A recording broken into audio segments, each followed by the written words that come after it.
नमस्कार बच्चों, बीए प्रथम वर्ष की क्लास में तुम लोगों का फिर से स्वागत है।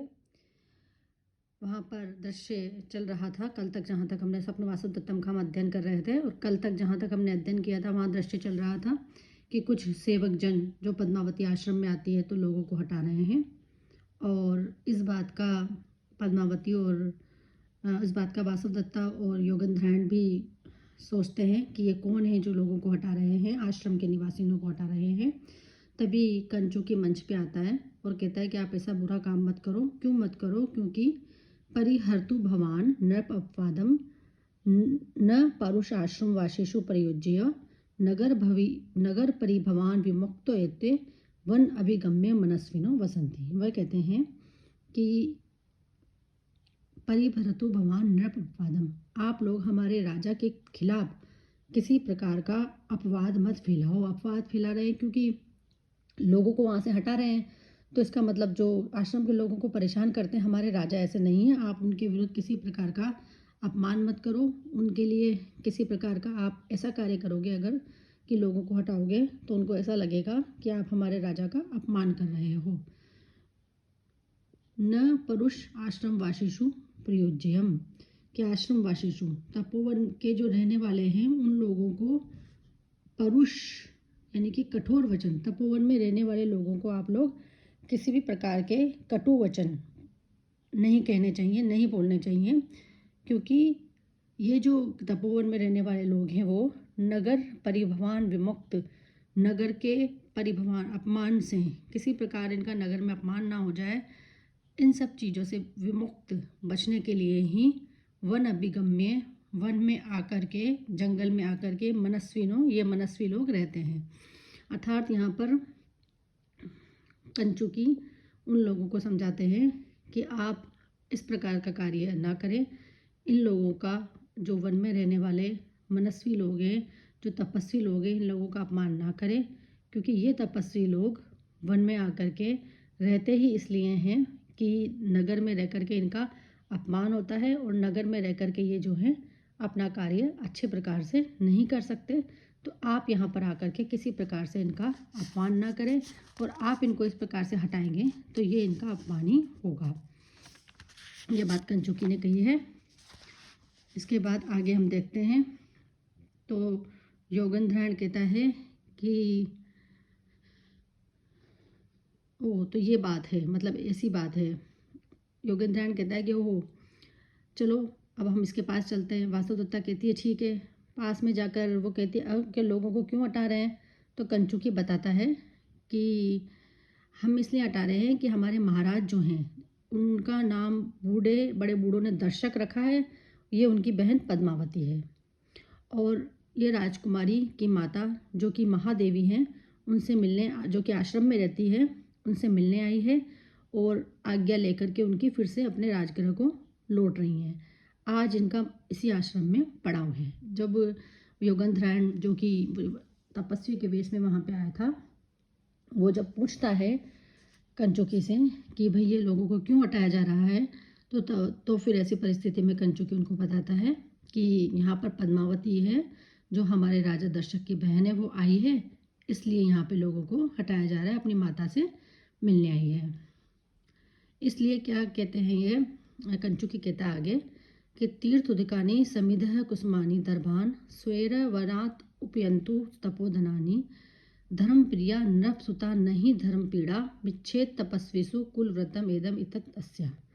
वो कहता है कि आप लोग तीर्थ उदिकानि समिध, यानी कि आप लोग जो भी तीर्थ का जल, वो योगेंद्रायण को भी वहाँ का तपस्वी समझता है और बाकी तपस्वियों के लिए भी कहता है कि आपको जो भी तीर्थ जल, यानी कि आपको पूजा के लिए जो जल चाहिए, लकड़ी चाहिए, कुसुम यानी फूल आदि चाहिए, दर्भान जो भी आपके कुश, जो कुश होते हैं जो चढ़ते हैं पूजा में, वो सब चाहिए आप। स्वे वनाद उपयंतुम तपोधनानी, तपस्या ही आप लोगों का धन है, यानी कि तपस्वी जो तपोधनम, यानी कि तपस्या जिनका धन है, यानी कि तपस्वी। तो हे तपस्वी लोगों, आप अपनी इच्छा से इस आश्रम से सब कुछ ले सकते हो, क्योंकि धर्म प्रिया नृपसुता, क्योंकि हमारे राजा की जो पुत्री है वो धर्म में प्रेम रखने वाली है। नहीं धर्म पीड़ा, वो किसी के भी धर्म को पीड़ित नहीं करने की इच्छा नहीं रखती हैं। तपस्विषु कुल व्रतम एतत् अस्या, कि यही इनकी परंपरा, यही इनके कुल का व्रत है और ये इसका पालन करती हैं। यानी कि जब सेवक जन लोगों को हटा रहे हैं तो राजा के विरुद्ध भी अपमान फैल रहा है। इसी से बचने के लिए कंचुकी सबसे कहता है कि जितने भी वहाँ पर जो तपस्वी हैं, मनस्वी हैं, उन सबसे कहता है कि आप जो भी तीर्थ के लिए आपको जल, समिधा, कुसुम, जो भी आप लोगों को लेना है आप वो सब ले सकते हैं, अपनी इच्छा से ले सकते हैं। जो हमारी राजकुमारी पद्मावती आई है यहाँ पर, वो धर्म के प्रति प्रेम रखने वाली है और किसी भी धार्मिक कार्य में वो पीड़ा नहीं पहुँचाएगी। यही इनके कुल का व्रत है, यानी कि इनकी वंश की परंपरा है कि हमेशा हमें धार्मिक लोगों का आदर करना चाहिए, तपस्वियों का आदर करना चाहिए। तो ये भी सब लोगों का आदर करती है और किसी भी प्रकार से किसी भी तपस्वी के कार्य में कोई ये बाधा नहीं पहुंचाएगी। अतः आप अपनी इच्छा से जो चाहें वो कर सकते हैं। इसके पश्चात आगे योगेंद्रायण जो है वो अपने मन ही मन में विचार करता है कि अच्छा ये बात है कि जो ज्योतिषियों ने घोषणा की थी, पुष्पक, भद्र आदि ज्योतिषियों ने, कि ये हमारे महाराज की पत्नी बनेगी, ये वही है पद्मावती। अभी तक वो पद्मावती को नहीं पहचाना था, लेकिन जब कंचुकी ने बताया तो वो पहचान जाता है। और उसने ये जो सारा घटनाक्रम रचा था कि वासुदत्ता के जल के मर जाने की खबर और जो भी घटनाक्रम उसने रचा था वो इसीलिए रचा था कि किसी भी प्रकार से पद्मावती का विवाह जो है राजा से हो जाए, उदयन से। तो वो सोच समझ जाता है कि ये वही पद्मावती है।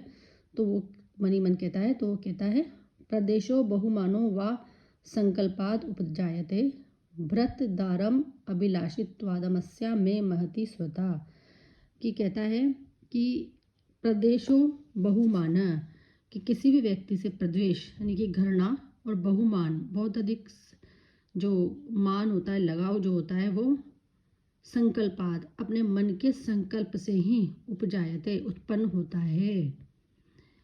भ्रत दारा, ये हमारे जो स्वामी हैं उनकी दारा पत्नी बनेगी।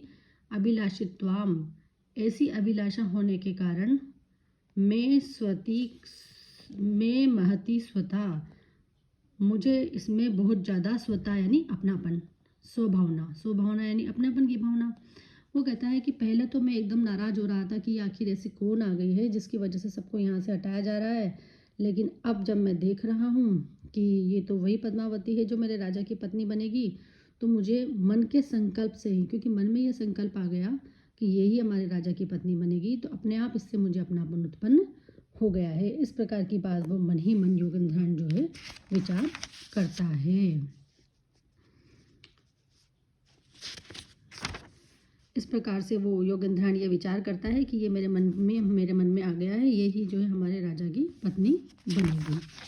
और इसके पश्चात क्या होता है कि वासवदत्ता ये कहती है कि मैंने जब सुना कि ये राजकन्या है तो मुझे अपनी इतने में क्या होता है, तापसी आती है, वो कहती है राजकुमारी का स्वागत है।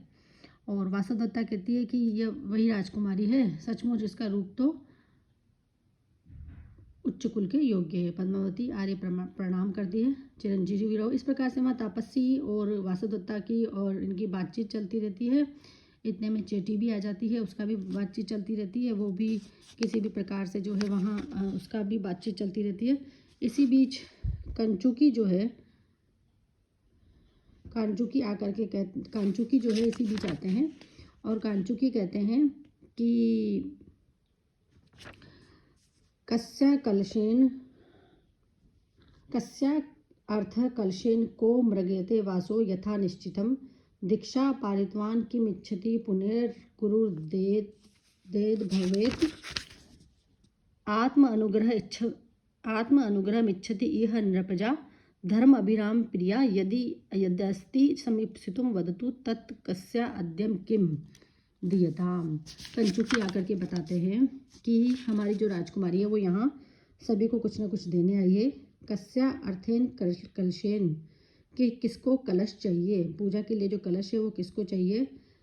को मृगेतो वासो, कि कौन वस्त्र की इच्छा करता है। दीक्षा परिवातवान, जो जिसने दीक्षा प्राप्त कर ली है, जो पूरी तरह से अपनी शिक्षा दीक्षा को पूरी कर चुका है, उसको किसी को अपने गुरु को गुरु दक्षिणा के रूप में कुछ देने के लिए अगर कुछ चाहिए, आत्म अनुग्रह इच्छति नृपजा धर्म अभिराम प्रिया, कि ये धर्म में प्रेम रखने वाली, धर्म के प्रति प्रेम करने वाली ये जो नृपजा है, जो राजा की पुत्री है, ये अपने आप को अनुग्रहित करना चाहती है, अर्थात जिसको जो चाहिए उसको वो देना चाहती है।